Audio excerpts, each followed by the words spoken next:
ମୋତେ କ୍ଷମା କରିଦେ ମା ମୋତେ କ୍ଷମା କରିଦେ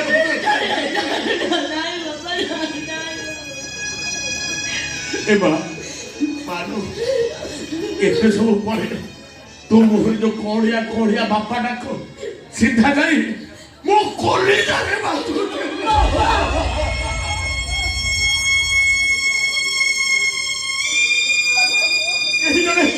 କେହି ଜଣେ ଯେମିତି ଚିତ୍କାର କରି କହୁଛି ଏ ଲାଲା ଦାସ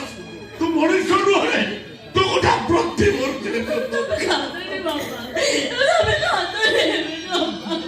ଏ ମା ମୋ ପରିବାର ସମସ୍ତ ଗୋଟାଏ ସୂତାରେ ଗୁନ୍ଥିବାକୁ ଯାଇ ମୁଁ କାହିଁକି ଝଡ଼ି ପଡ଼ିଲେ ସେ କଥା ମୁଁ ଜାଣିପାରୁ ଗଛ ମୂଳରେ ପୋକ ଲାଗିଲେ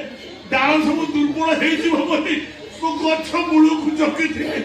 ହେଲେ ମହାବତାରେ ସବୁ ଡାଳ ଭାଙ୍ଗିଲେ